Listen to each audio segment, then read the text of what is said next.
Bom dia, amores! Tudo bem? Vamos para mais uma aula de história. Antes da gente entrar no nosso assunto de hoje, nós vamos voltar um pouquinho lá no começo da unidade 4, que nós começamos a estudar na aula passada e que nós falamos sobre os indígenas, né? Na unidade 4, nós vamos aprender algumas coisas sobre os indígenas. Então, diz lá que nos primeiros encontros entre os portugueses e os indígenas, até que foi de forma amigável, mas que algumas coisas causaram espanto entre eles, como, por exemplo, as roupas, a alimentação, o idioma, né? Porque os indígenas eles falavam a língua tupi, e a cor da pele também foi alguma das diferenças, alguns dos espantos que eles acharam estranho entre eles. Uma outra coisa também foi a religião.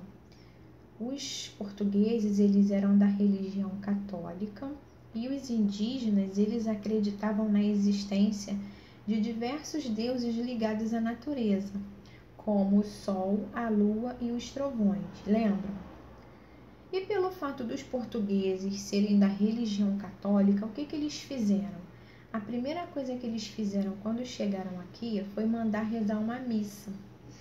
Essa missa foi realizada no dia 26 de abril de 1500. No nosso livro não diz, mas quem rezou essa primeira missa aqui no Brasil foi o Frei Henrique Soares de Coimbra, que veio junto na expedição de Pedro Álvares Cabral.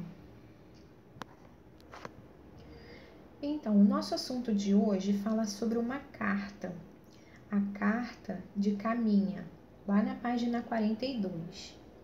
Então, diz que após alguns dias da realização dessa missa aqui no Brasil, um dos navios da expedição de Pedro Álvares Cabral teve que retornar para Lisboa, porque eles tinham que levar as informações das coisas que eles viram aqui, das novas terras que eles descobriram e também a confirmação dos fatos, das coisas que aconteceram aqui.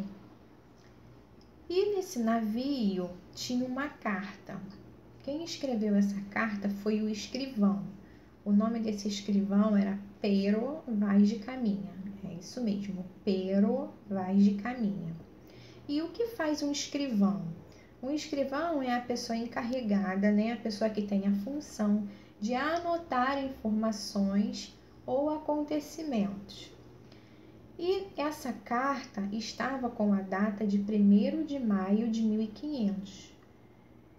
No livro de vocês tem até a foto dessa carta, mas não dá para ler exatamente o que está escrito.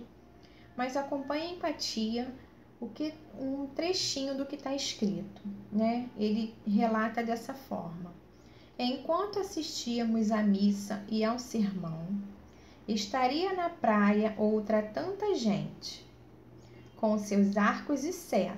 Então, eles estão falando dos índios, né? E andava folgando. E olhando-nos, sentaram.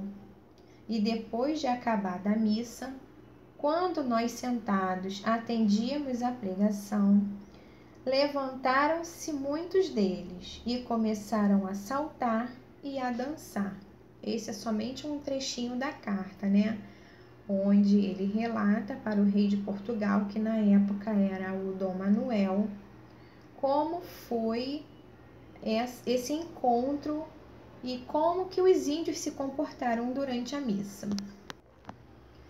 Agora na página 44, onde fala sobre os povos indígenas, né? Continua falando sobre os povos indígenas.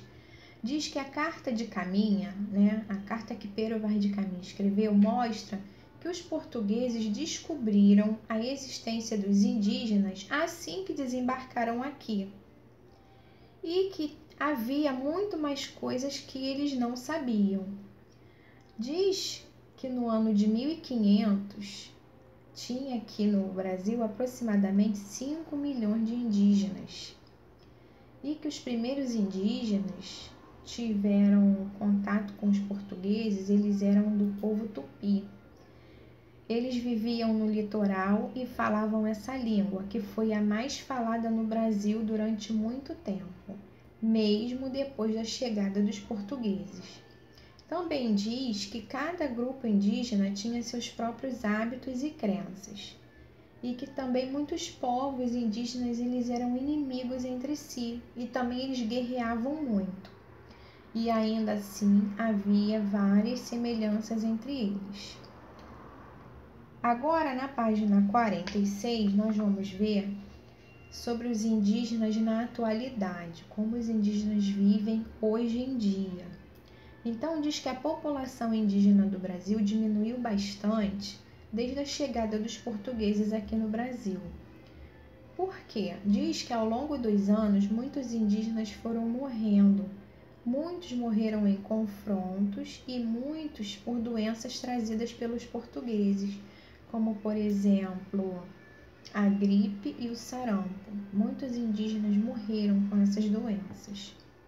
E diz que hoje sabemos que aqui no Brasil há aproximadamente 305 diferentes povos indígenas e que falam cerca de 274 línguas. E grande parte dessa população vive em terras reservadas, onde eles podem conservar seus costumes e hábitos até hoje.